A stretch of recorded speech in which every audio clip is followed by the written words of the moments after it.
누가복음 22장. 유월절이라고도 하는 무교절이 다가왔습니다. 대제사장들과 율법 학자들은 어떻게 하면 예수님을 죽일까 궁리를 하였습니다. 이는 그들이 사람들을 두려워하였기 때문입니다.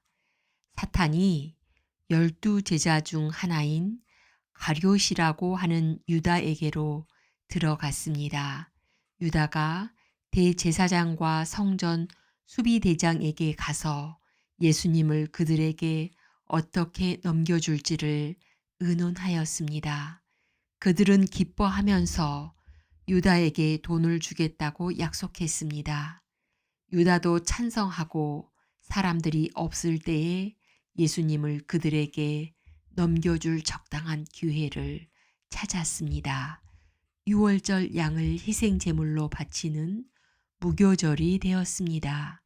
예수님께서 베드로와 요한을 보내면서 말씀하셨습니다. 가서 우리가 먹을 수 있도록 유월절을 준비하여라. 이들이 예수님께 물었습니다. 어디에 준비하길 원하십니까? 예수님께서 제자들에게 말씀하셨습니다. 보아라, 도시에 들어가면 물 항아리를 가지고 가는 사람을 만날 것이다. 그를 따라 그가 들어가는 집으로 들어가거라. 그리고 집 주인에게 말하여라. 선생님께서 내 제자들과 함께 유월절 음식을 먹을 방이 어디냐고 물으셨습니다.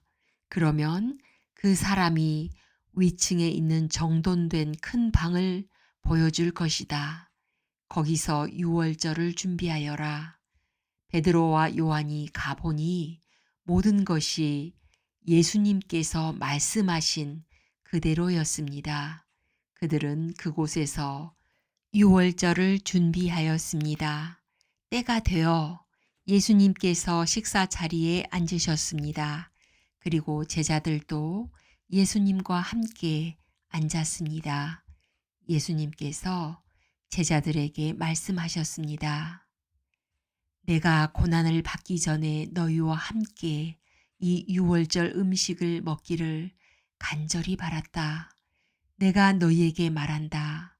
유월절이 하나님 나라에서 이루어질 때까지 다시는 유월절 식사를 하지 않겠다. 예수님께서 잔을 받아서 감사 기도를 드리고 말씀하셨습니다. 이 잔을 받아 너희들끼리 나누어 마셔라. 내가 너희에게 말한다. 하나님 나라가 올 때까지 포도 열매에서 난 것을 이후로는 마시지 않을 것이다. 그리고 예수님께서 빵을 들고 감사 기도를 드렸습니다. 그리고 떼어서 제자들에게 주시며 말씀하셨습니다. 이것은 내가 너희에게 주는 내 몸이다. 이것을 행하여 나를 기념하여라. 이와 같이 빵을 드신 후에 잔을 가지시고 말씀하셨습니다. 이 잔은 너희를 위하여 흘리는 내 피로 세운 새 언약이다. 보아라, 나를 넘겨줄 사람의 손이 나와 함께 식탁 위에 있다.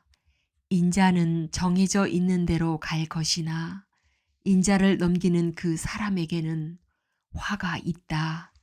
제자들이 자기들 중에 누가 이런 일을 하겠는가 하고 서로 묻기 시작하였습니다. 제자들 사이에 누가 가장 큰 사람으로 역임을 받을 것인가를 놓고 서로 말다툼이 일어났습니다. 예수님께서 그들에게 말씀하셨습니다. 이방인들의 왕은 백성들 위에서 왕노릇한다. 그리고 권력을 가진 사람들은 백성들에게 은인으로 불린다. 그러나 너희가 그래서는 안 된다.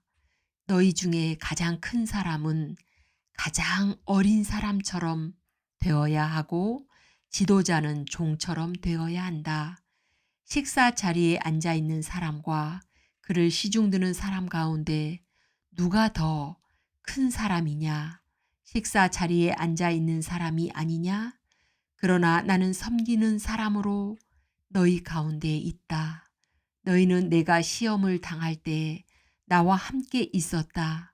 내 아버지께서 내게 나라를 주신 것처럼 나도 너희에게 주려고 한다. 너희는 내 나라에서 먹고 마실 것이며 왕좌에 앉아 이스라엘의 12지파를 심판할 것이다. 시몬아, 시몬아, 사탄이 너를 마치 밀가부르듯 하는 것을 허락해 달라고 요청하였다. 그러나 나는 내가 믿음이 꺾이지 않도록 기도하였다. 내가 돌아온 후에 내 형제들을 굳게 하여라. 베드로가 예수님께 말했습니다. 주님, 주님과 함께라면 감옥에 갈 수도 있고 죽을 준비도 되어 있습니다. 예수님께서 말씀하셨습니다. 내가 너에게 말한다. 오늘 닭이 울기 전에 내가 3번씩이나 나를 모른다고 부인할 것이다. 예수님께서 제자들에게 말씀하셨습니다. 지갑이나 가방이나 신발이 없이 내가 너희를 보냈을 때 너희에게 부족한 것이 있었느냐? 그들이 대답했습니다. 아닙니다. 없었습니다. 예수님께서 제자들에게 말씀하셨습니다. 그러나 지금은 지갑이 있는 자는 지갑을 챙기라. 가방도 그렇게 하여라. 칼이 없으면 옷을 팔아서라도 사라. 내가 너희에게 말한다. 그는 마치 범죄자처럼 취급당했다고 쓰여진 말씀이 내게서 반드시 이루어져야 한다. 내게 대하여 쓰여진 것이 이제 이루어지고 있다. 제자들이 말했습니다. 보십시오, 주님. 여기에 칼 2개가 있습니다. 예수님께서 그것이면 충분하다 라고 말씀하셨습니다. 예수님께서 예루살렘 밖으로 나가셔서 늘 하시던 대로 올리브산으로 가셨습니다. 제자들도 예수님을 뒤따라 갔습니다. 그곳에 이르셔서 예수님께서 제자들에게 말씀하셨습니다.